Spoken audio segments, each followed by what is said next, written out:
What is happening, YouTube gang? I got kicked off of Facebook today, y'all. For 3 days. Some guy called me the B word, and I decided to say, B question mark. Okay. And they felt like, yeah, well, you're done today. So they just kicked me off, and I'm going to be gone for 3 days. So most of my shows will only be on YouTube. Okay. Let everybody know on Facebook. I put a notification out. People should be getting it soon. What's happening, Jason? I'm only on YouTube for 3 days, but it's okay. I need to build my YouTube and I need to be more active on YouTube. So this gives me a break from Comic Book. But I have an awesome guest with me.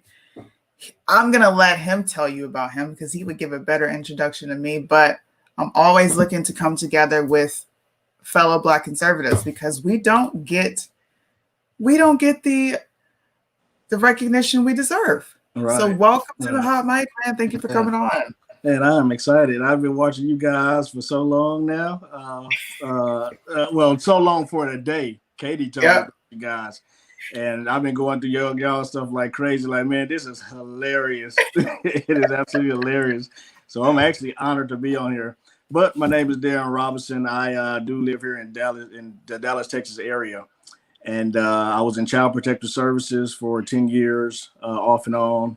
And I was an investigator. And then I was a Texas Juvenile Justice Department case manager. So I was a case manager over the 16 to 18-year-old unit for juveniles that was on their way to prison or back into the community based off their behaviors and things like that. So social work and mental health has always been my domain. I train some of the investigators here in Dallas.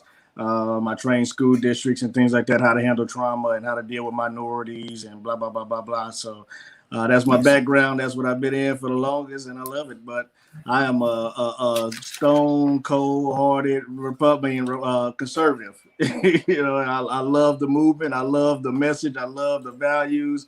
It's my world, man. I love it. Nice, man. A lot more people, they're going to be having the same testimony that we all have here. I'm a conservative. It's just breaking through those barriers. And we were talking off camera. You were telling me all the places you've done work and your background and all that.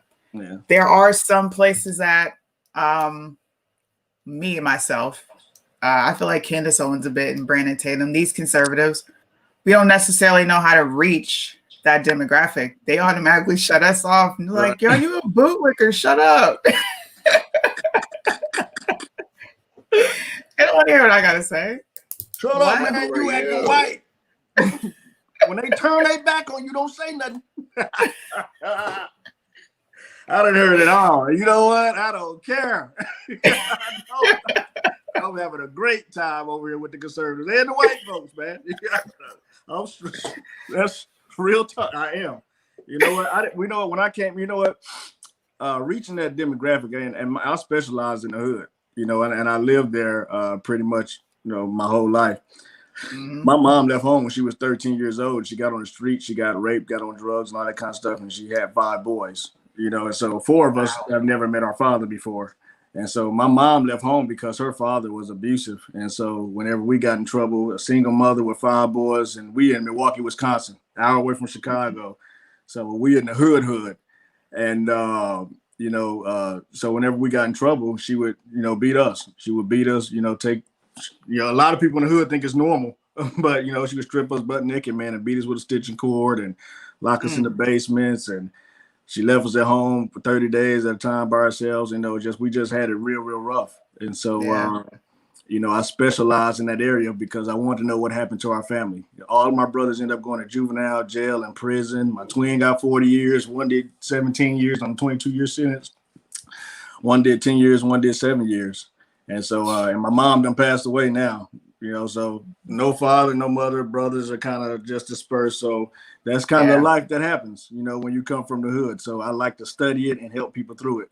And so I love the work. I've been doing it almost 22 years now. So nice. How do you reach them? Do they, when you, I know it's probably different coming from you because it's like, okay, we know him. Like you're from the hood and you take this message back. What is it? Are you talking to them about Trump or is it more conservative? They are conservative. You know, people in the hood are really, really conservative, and it's the approach because, like I heard, I think it was Brandon Tatum was talking about some of the guys that's in the hood, calling them idiots and all that kind of stuff.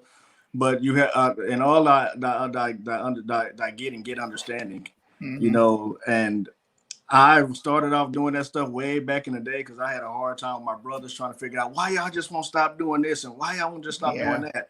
And I had to really, really go back and look at what happened. You know, a lot of people in the hood, um, you under constant pressure.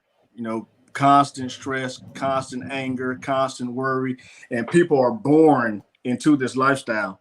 You know, Mm. my nephew just had 2 kids, and he's 22 years old, and he is hood as can get. And so he was born into the hood. And so when you born into it, you born into a place, an environment where you have your brain is adapting to survival. You Mm. know, and so when you got the heavy pressures of life sitting on top of you, we call it ACEs in the social work field. I'm trying not to use these terms, but it's Mm. called adverse childhood experiences. And there's information out there now. There's studies out there now that people that grow up in an environment where you've been abused, neglected, there's poverty everywhere. You walk outside, all you see is homelessness and all that stuff. Or you got parents that were on drugs, or you was born into the world addicted to drugs. Your brain develops completely different than somebody that grows up in an environment where there's love and care and nurturing and kisses and all Wow. that kind of stuff. So you have a completely different brain.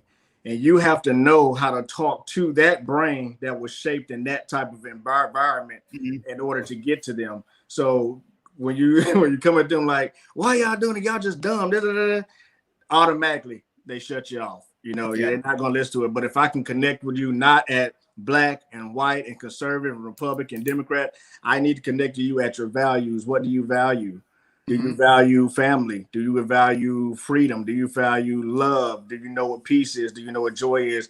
And a lot of these times, these cats don't know that. When you grow up in the hood, you literally have to watch where you're going, walk into the store. And you learn this from a little kid on up. Yeah. You learn the value of red and blue. You'll see people kill somebody because they were in red, a color, because they're standing on 14th Street. The street don't belong to you, but that's real life how it is in the hood. You have to adapt to that. You have to adjust to that because out birth, people think like that. And Mm. so a lot of times, man, they're not even watching the news and all that kind of stuff. Yeah. And they out there trying to get it, trying to survive and all that kind of stuff. So the only place they get their information from is like BET or Mm-hmm. Shade Room or something like that. And all of that information is skewed. But Yep. if they don't watch they don't even watch like CNN or MSNBC. They just listen to the hip hop stations. And Right. whatever they tell them is golden. So you'll get a person like Al Sharpton or somebody, and he'll be telling them, y'all need to be angry about this and y'all need to be angry about Mm-hmm. that. And it play on that trauma. It play on that anger that they already have there. Oh, they just killing you. They doing this, that, and others. You know, and then but you'll look at like Al Sharpton and them and they're rich. You know, Yep. they got money, they live in mansions and all that kind of stuff. But you're telling me as a black man that I have to be angry. No, I know all about slavery. I Mm-hmm. trust me, it's everywhere. Teach me, how did you become a millionaire in as a black man in this country? Why do you get paid to tell me to be angry? Like, Yep. it don't work like that, you know. But until we get to that trauma, people not going to see that. You know, you have to get to the trauma. You have to get to where people really, really are in their life. That's crazy that, like, this is wild that we're having this conversation because I have been saying I don't want to be Democrat. I don't want to be Republican. I'm just Sunni and I want what's best for the country. And that means everybody. Yeah. It's a message of unity. It's like, let's just get rid of the labels. Let's just get rid of them because they don't really matter. Yeah.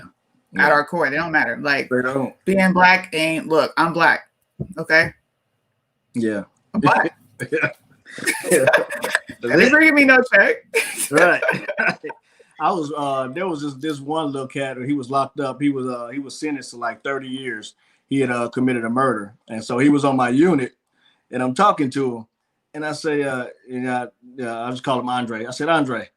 I said, why are you in here, man? I said, you smart. You had, you got some goals, you got some dreams, you got stuff that you can do.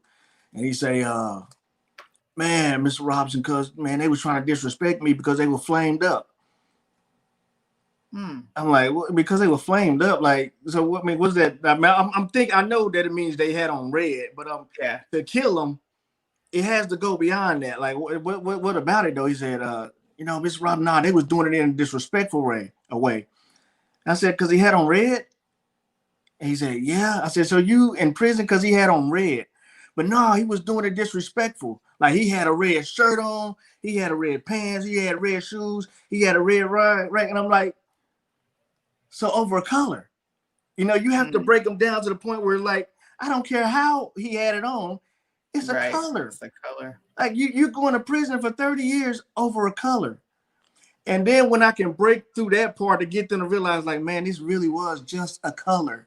Now I have to go and dig and find out, okay, how did you get there?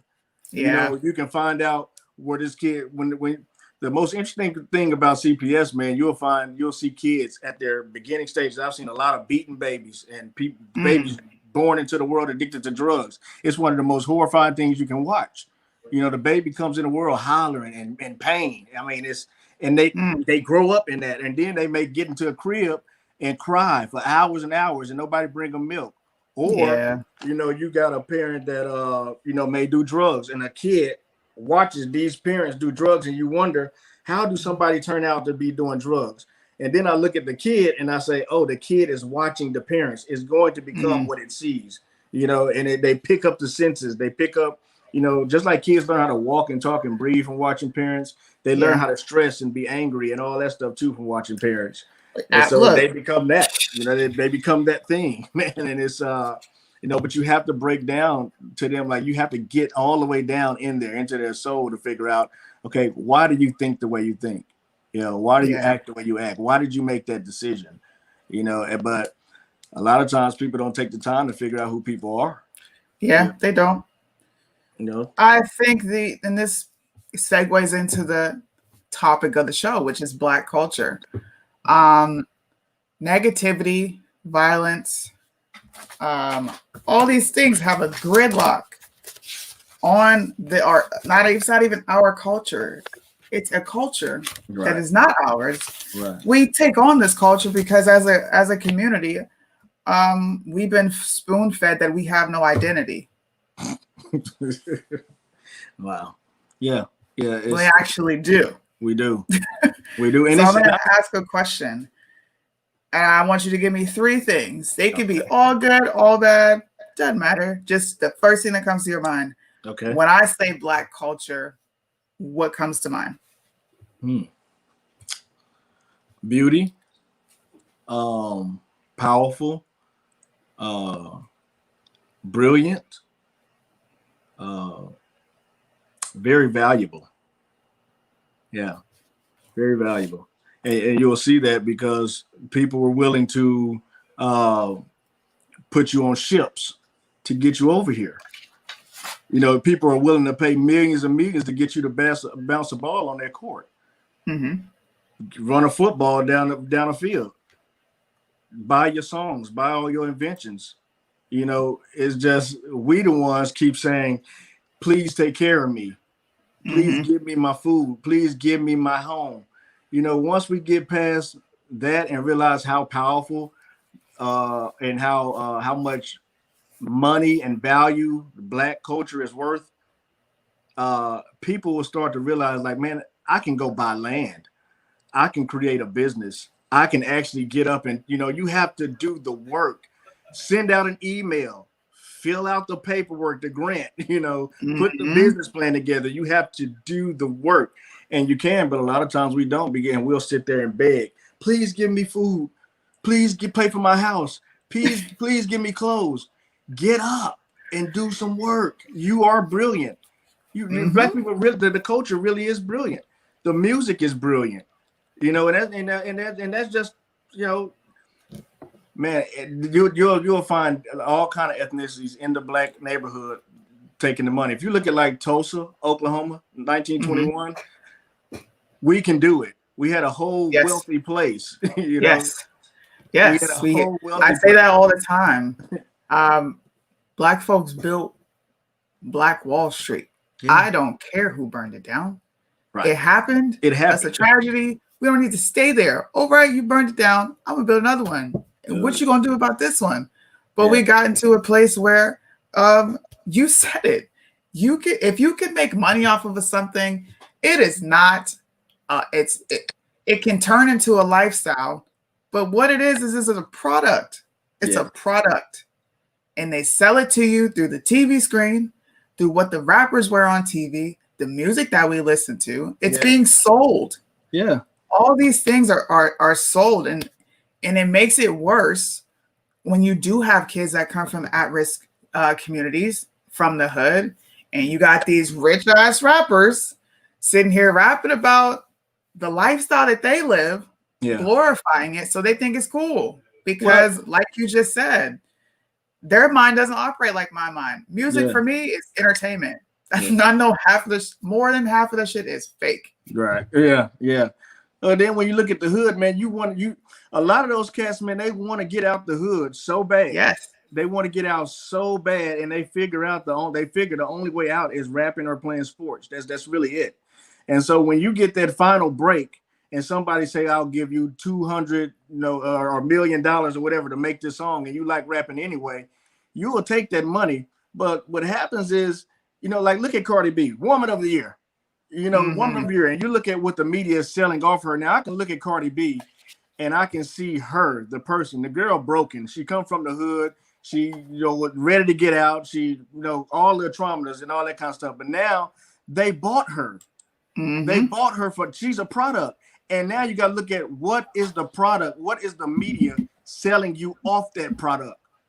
They're selling you sex. They're selling you, that's the product. Sex is the product. Drugs is the product. It's the media selling that. She, at this point, she probably so deep in that she can't, they probably threaten her, whatever the case is. But man, you starving to get out the hood, man. And a lot of people think that they're stuck there, and you're not. You'll see them pull out a wad of money on the internet or whatever.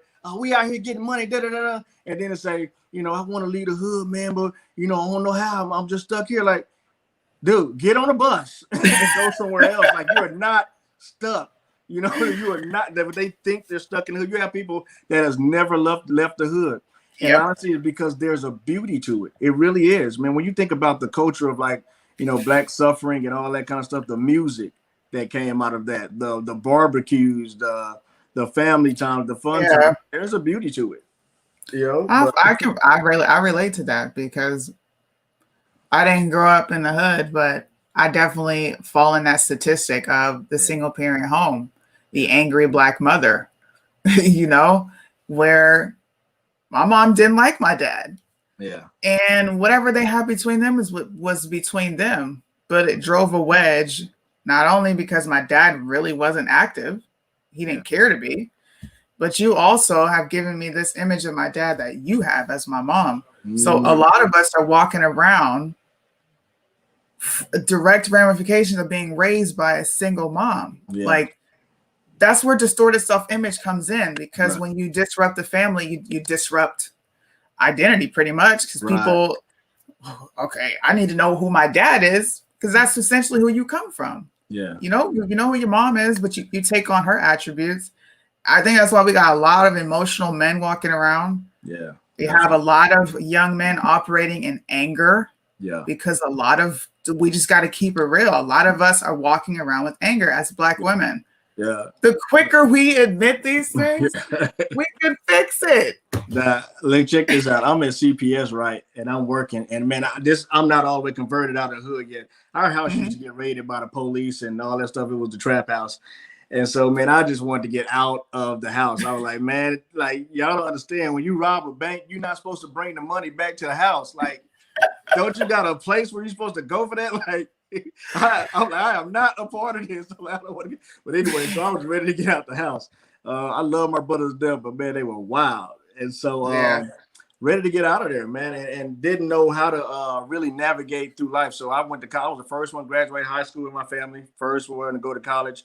And when I got to college, man, I was super confused. I didn't know nothing about no majors. I didn't know about no minors and financial aid and all that stuff, man. So I know I can't go back home, but I don't know what to do in college. And man, that's when all my anger showed up. And so I went to anger management and all that stuff. None of that crap worked. But the thing that really got me to change is I was always working with kids, though. You know, as soon as out of high school, I was working in a daycare. While I was in high school, I was going back to the elementary schools, talking to kids and things like that.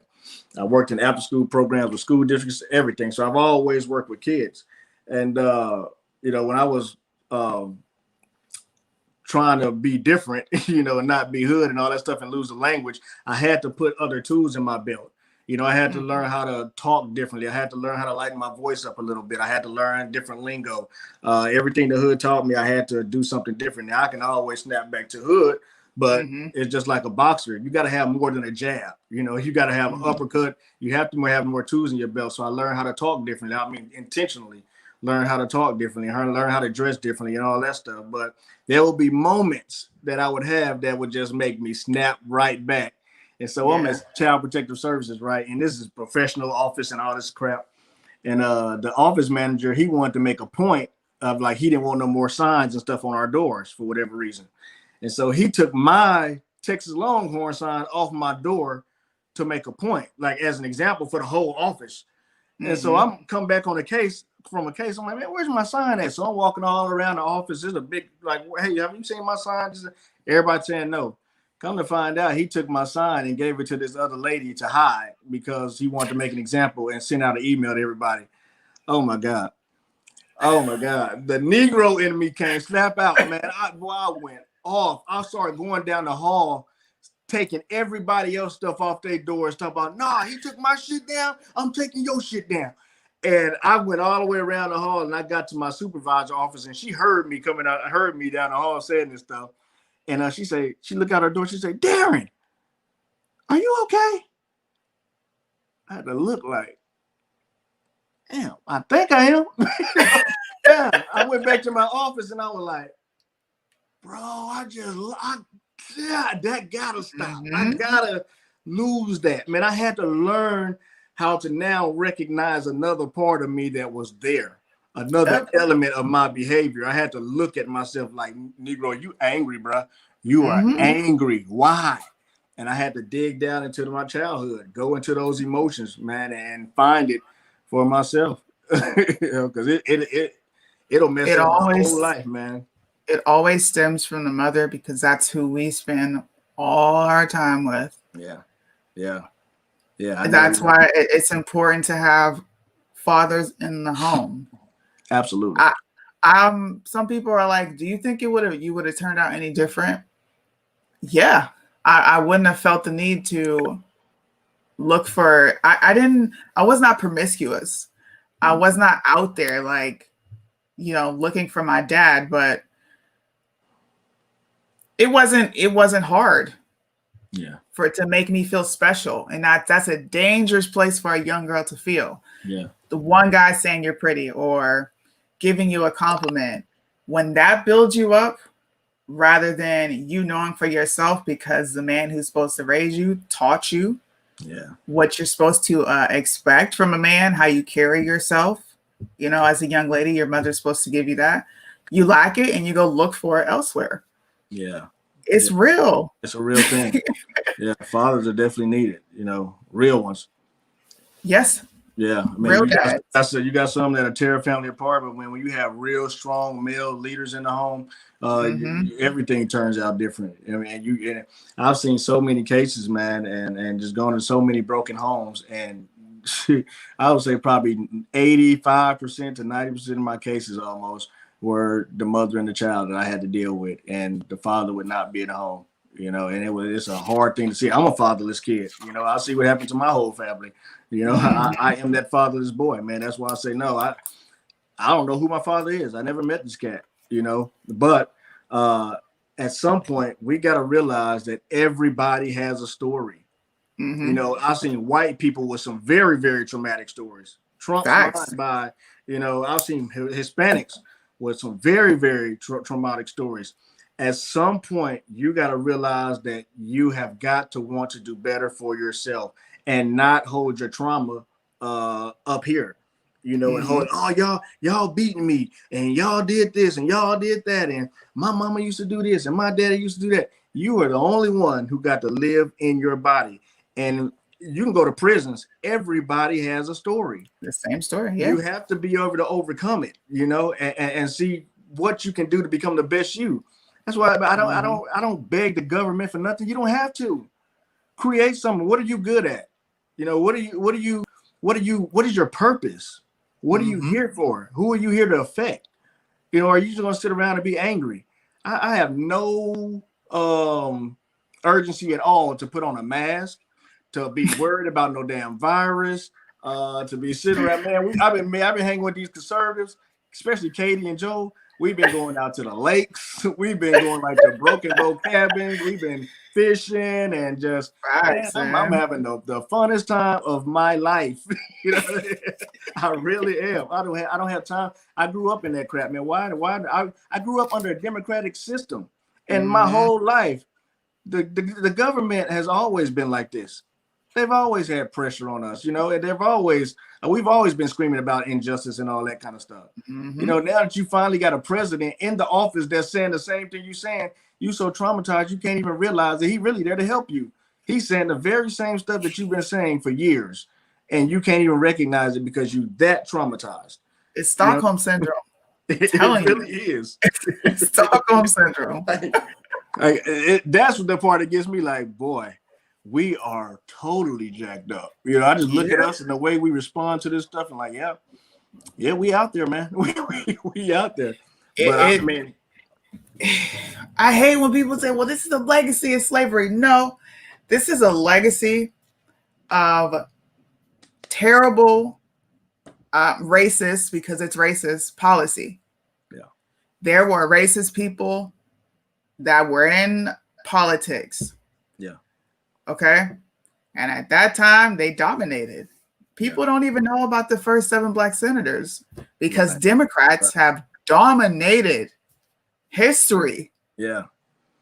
And Republicans have let them. That's a problem I have with the Republicans. Why are you letting them take accountability for abolishing slavery, bro? Stand up. Right. Yeah. Let people know, like, look, no, this party over here, we had your back, but we don't have that. Yeah, we don't. Those conservatives, I feel like black conservatives is what it is right now, because we completely defy the narrative. You do. Your story defies the narrative of a Democrat theory. You are not supposed to be where you are. You are supposed to think that the world is against you, but you don't. Yeah. I've seen the world. I've seen that mindset. Listen, people don't talk about like the slavery in the house. Like, I've never been whipped by a white man in my life by a whip, but I have been whipped by my mother. You know, there's things that we do in the black community, that's stuff that they did. It was all based off fear. You know what? It wasn't so much the lashes that they got in slavery. That was to say, if you do this again, this is gonna happen to you. It was fear. It was control. And so when our mothers and stuff do that to us in the hood, we think it's normal. But they are doing the same exact thing that they've learned from generation to generation as fear and control. And I'm gonna tell you, that's not normal. That is not normal. You're not supposed to get that. But I'll have people say, oh man, shut up, man. Everybody went through that. That's the problem. That's the problem. It's trauma, you know? And you know, once people start realizing that about themselves, man, you really have to say, you really have to look in the mirror and say, man, you know, what can I do to better myself? Yeah. What can I do to make sure that I can, you know, be a force against the stuff that's going on? Because the hood, man, and I'm gonna be completely honest, there are so many killings and stuff that happen in the hood that don't make the news, that don't make TV. So you will have them down there screaming like, oh my God, man, it's an injustice down here. Or, you know, they killing us down here. And the fact is, they really are, you know. But at the same time, you had that, like Joe Biden been in the 47 years. We have been screaming that, hey, we have the worst schools, we have the worst healthcare. There's police killing us down here. There's people, there's every atrocity that you can think of in the hood. It exists in the hood, and the government has done nothing. Republicans and Democrats to hear that call or to hear that outcry or to do something about it. So it is a very real thing. But at some point, though, you don't have to depend on the government to get you out of these situations. Stop shooting each other. Like, stop fighting. It's simple. Stop fighting over colors. Stop fighting over territory. None of it belongs to you. And if you truly look at who the enemy is, you will find out that everything you fuss and fight and scream and argue about, now is the time to get your voice actually heard. Yes, we've been screaming it for a long time and nobody has been listening. And it is a real thing. But you have to pay attention to the signs. There is a white man in the office saying, you know what? This is corrupt. There's money laundering over here. Y'all working with China. We damn near got all our secrets stolen because people have been working in the DOJ, the CIA, the FBI, and he's telling it all. And you ought to be behind him like, yeah, man, I told you, we've been down here suffering. Look at our kids. Look at what Planned Parenthood doing to our babies. But you ain't even backing them up. You backing up the slave masters. So you when you argue that point, people that can see you, it cancels out what you're talking about. Because yes, we do care as conservatives, and I think that as conservatives, not the Republicans, because they left us behind too. We need to love people the conservative way. The Democrats have lied about everything. The Republicans haven't went after the black votes in I don't know how long. So we have to meet at the conservative values and say, you know what, I'm ready to love people. I'm ready to be there for people. But man, if you out there fussing, fighting, and arguing all that stuff, nobody's gonna be willing to help you. I'm not even gonna. Man, calm down first, and then we can talk. Right? Put the brick down. Quit running with Antifa and these white folks who ain't even been through what you're talking about. And then let's talk. Let's get somewhere. Let's find out how we can start some businesses. Let's find out how we can get you some wealth. This is why I started this. Number one, I started this because I'm like, I want a free country for my children. I will not, you will never be able to say Sunni didn't go down without a fight. That's it. That's it. If something happens, whatever God's will, you will never be able to say that I did not put my best foot forward and fight. That's it. Because where I'm fighting, it is not even just for the Black community. Yes, I highlight it because I resonate with that. Yeah. Like I said, culture is culture, but when you put Black on it, that's when it becomes a product. Right. That culture is just bad. Yeah. And it resonates with it transcends race barriers because, like you just said, there are Latinos that go through the same thing the Black community is going through. They're white people, Asians, we're all going through it. Yeah. We have to shed those labels though. Yeah. Yeah. We have to That's look what like it comes down to. We have to look like the church for real. There's not a black church, a white church, a Hispanic church. We have to be the church for real and find out poverty, people that's in poverty, the poor, the people that's the widows, the orphans, the child, the fatherless. You gotta find out, how can I love these people? How can I help these people? It's not about, I don't care about your color. I look at the stuff that's coming out your mouth.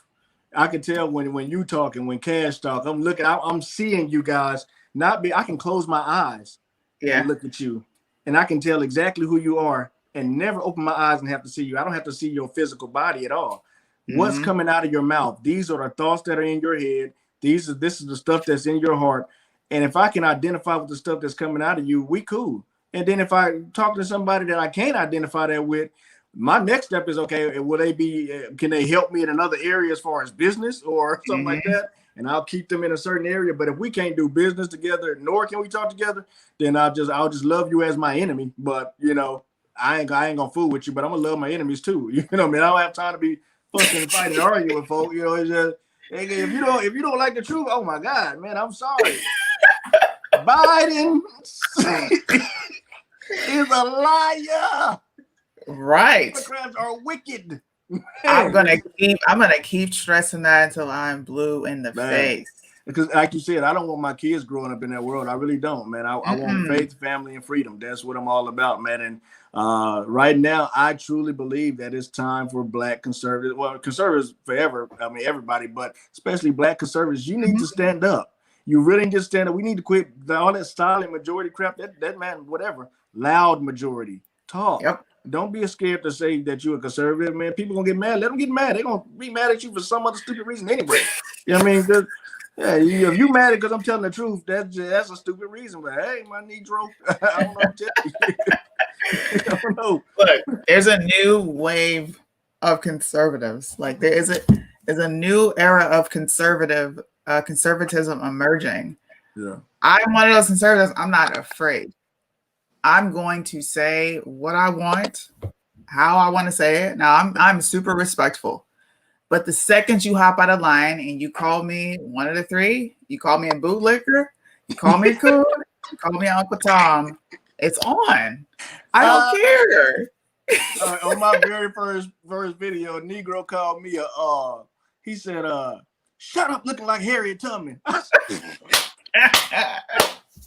And I got mad at first. I almost said, Negro, your granddaddy like but I didn't clap back. But I looked at myself and I just started getting my locks like, and I was looking at him. I was all mad. That's when I first started. Yo, get yourself together. All this fighting and stuff. Martin Luther King didn't tell us to go out. This ain't the way. I got man. My lips was all ashy. I got my little dread was like this. I'm like, yeah, I do kind of look like Harriet Tubman. He wasn't lying. He wasn't lying. He wasn't lying. I almost clapped back at him though, bro. I do, especially when I get, and I get white liberals. Yeah. I don't shy away from that. Those are the people you need to be saying, look, you ain't got white privilege. Yeah. You're not special. You are a human like everybody else. Slavery happened, and I'm out here picking up the baton and I'm moving forward from where they left off. Yeah. I recognize it. That's how we pay homage, not sitting being like, poor me. Yeah. People that I look like were slaves. I'm not a slave. And they were. They were. They were slaves, man. And I'm glad that history is there so I can know it. So I know how not to live or think. Man. I'm not going to think like no slave and I'm not going to live like no slave. So yeah, man. If you can choose to do that if you want to, but I choose to live in another whole mindset, man. My family gonna be great. We gonna own some things. We gonna purchase some property. Mm-hmm. We gonna create some businesses. We gonna get to that. See, the problem is, man, we got the American dream and then we got the American reality. For a lot of people, their reality is completely different. Yeah. And I didn't really know what the real concept of the dream was until I met Katie and Joe Medina. I went to their house, man, and they got Katie's mom got a lake in her backyard, and they got boats and they got jet skis out there. Man, they took us out there, and we rode jet skis for the whole day and barbecued on the dock and fished, and our kids had a great time, man, on the jet skis. And man, I was like, man, to have this in your backyard, to be able to step out and do this kind of stuff and to go and hang out with cool people, and I said, man, this is the dream. But then you got a lot of people that got to go back to the hood where. If you go to the grocery store at night, man, if you walk to the corner store to get some chips, man, it's a great opportunity. You can be shot. You got babies getting killed from, drive-bys. You got grandmas getting killed. I mean, it is really, really like a third world country. So when you come out of an environment like that and you go into an environment that I'm talking about with Joel and Katie, it's like, dang, man, like it is completely different. But a lot of people, man, you have to live a certain way to be raised in the hood, or you can get killed or beat up or robbed or whatever. It's crazy. She asked, what is our definition of a conservative? And I'll let you go first because you're the guest. I really don't know a definition per se of the word conservative, but I know the values is what I like. The values of faith, family, freedom, love, peace, and joy, and all that stuff. That's what I connected with. So, though, even the words, man, the words don't really mean much to me, Republican, Democrat, or conservative. But the values, the people's character, the people morals, I want to know that about people. So that, from what I read, is attached to the word conservative. So I guess I'm a conservative. But you can have that title all you want to, but if you switch that word to pink bear, I'm still going to look at the values, the morals, and the character of the person. I'll let that be the definition. The father of conservatism, his name is Edmund Burke. He was actually pretty sure he's a Britishman. Mm. He's doing what we're doing. He commentated politics at that time, and he was very critical of the French Revolution and how they were carrying on. The French Revolution kind of parallels to what we're going through now. And you got anarchists, these groups, Antifa, BLM, and they're just destructive and they want to destroy the system and take it down.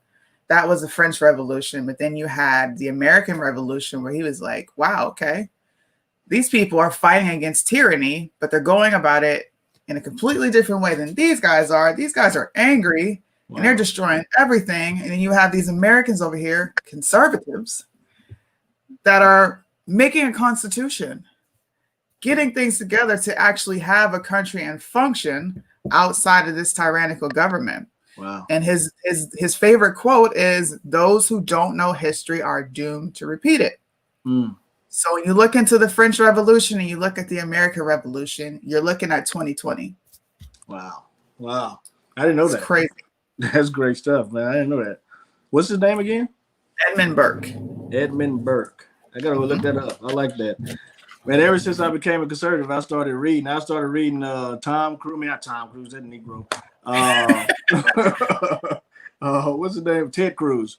I started reading this book and Anthony Scalia. Man, I love the way these people have been fighting for the righteous values for so long. I had no clue about that.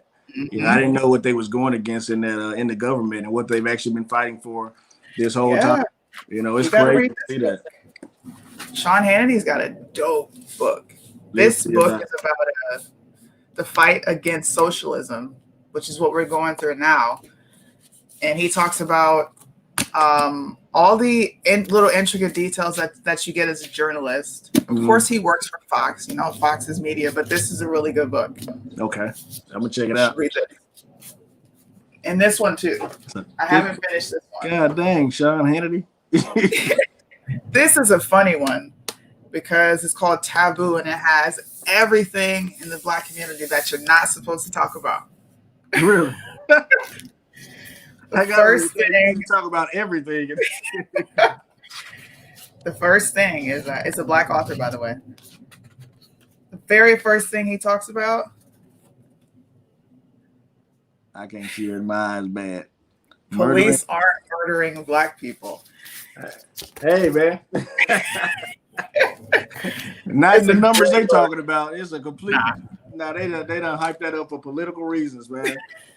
Yeah, man. I've actually the reason why I started back in the blue. It started with me a long time ago in the hood. You know, I used to have an officer that would tell me, and I was a little cat. You know, I played basketball in the police athletic league, and you know, people always come to the hood and want to do community service and all that stuff. So, I was a Black police officer who used to tell me, "Hey, don't come out at this time at night, or don't go down that alley during this time of day, or stay in your house and go do your homework, this, that, and other." I listened to them, you know. You know, that's how you survive in the hood, man. You got to learn how to listen to adults. A lot of people don't make it out because they just go along with what the hood offers. But no, it was a police officer that used to tell me that stuff. And then I didn't have no shoes. I had some shoes one time, but they was from Payless. They had a real big hole in the bottom of them.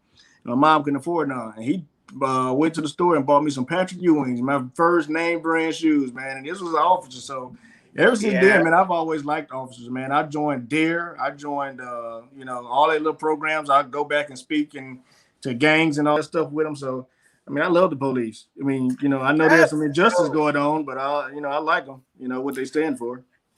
Your story is amazing. Like, seriously, there are a lot of people that do not.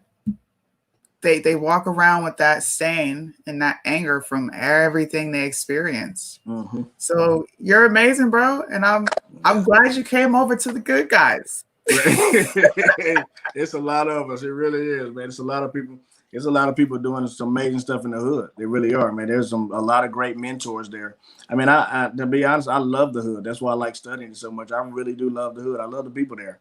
Some amazingly talented, resilient people.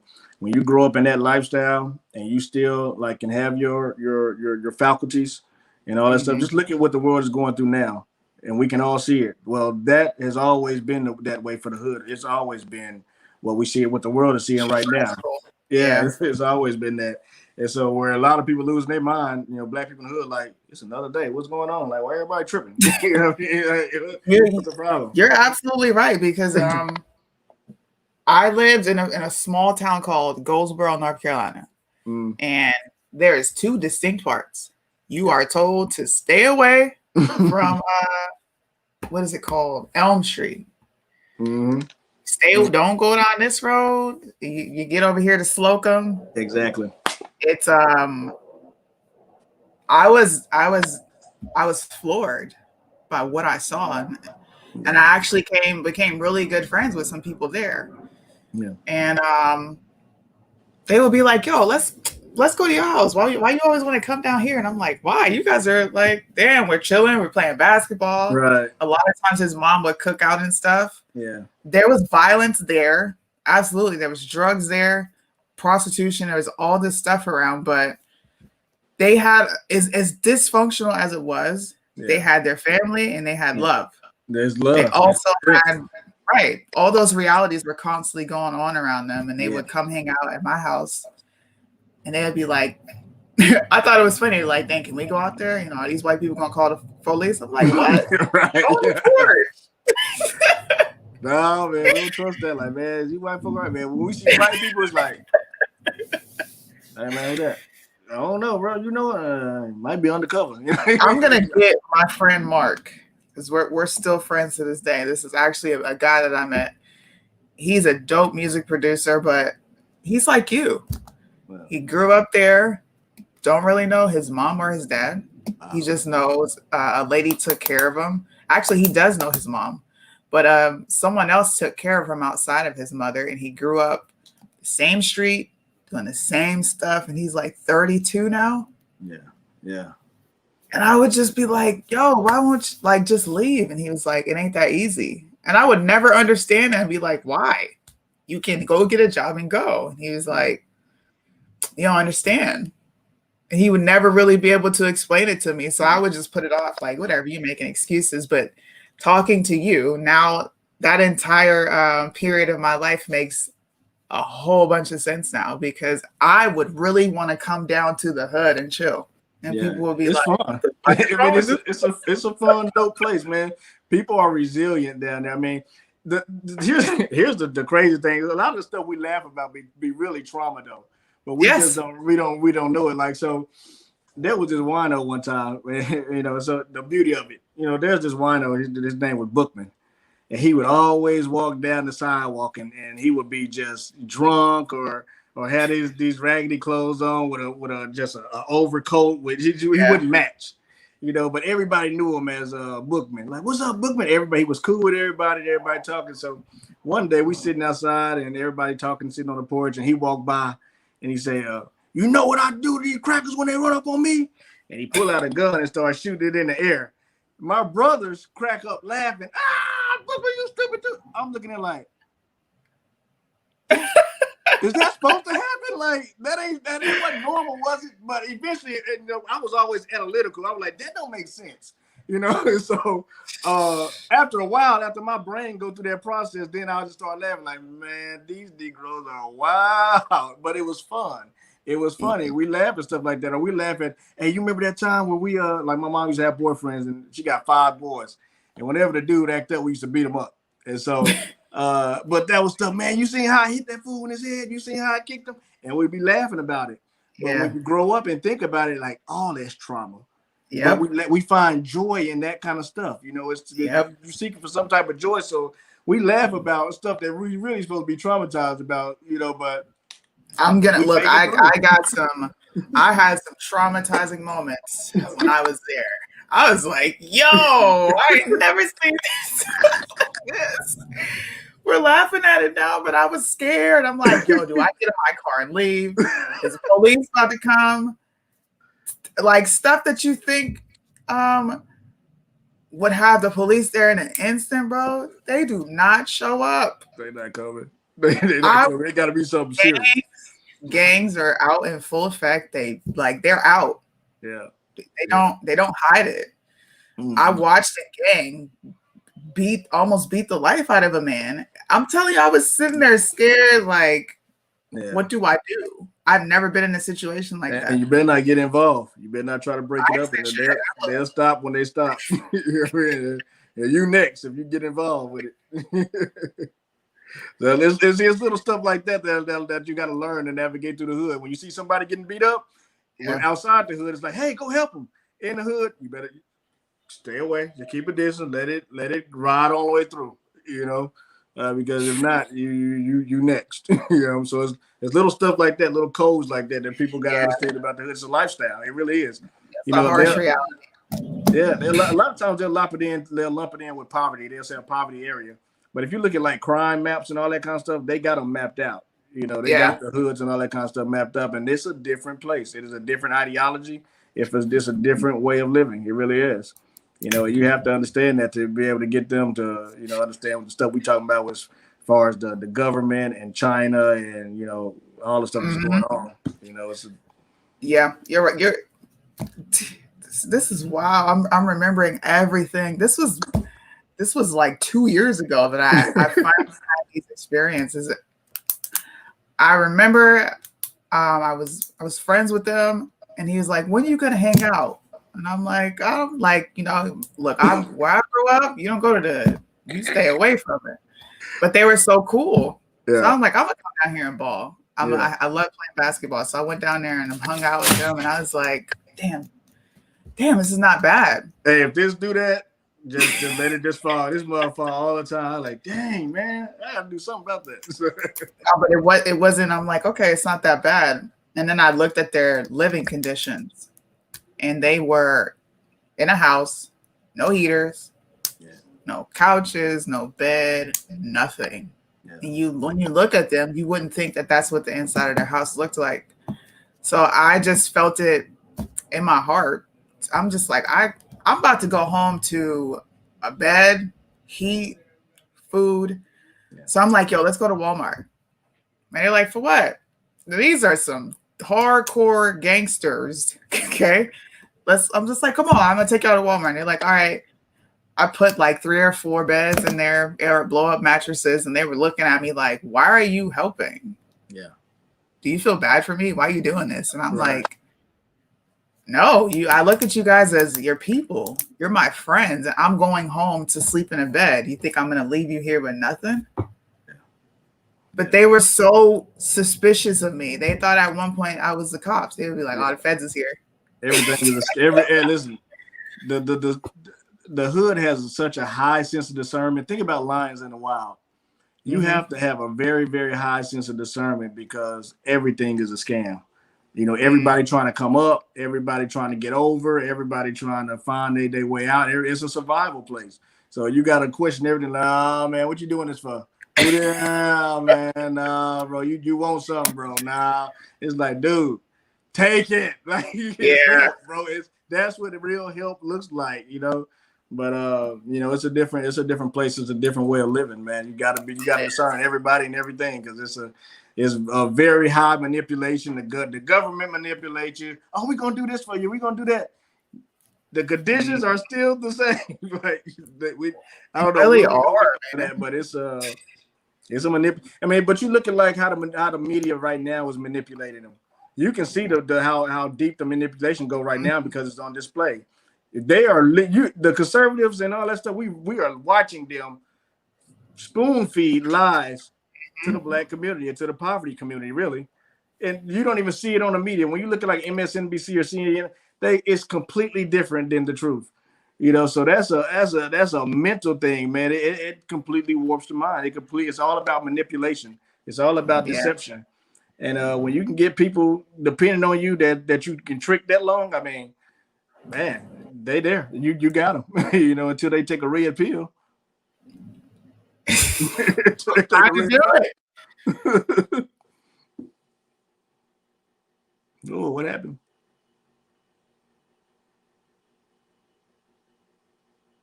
I just got snatched off. I don't know what happened. Sorry, I'm back. That was doing the buzz thing. Okay. Well, I'm just gonna talk. Oh, now it's done. It's in.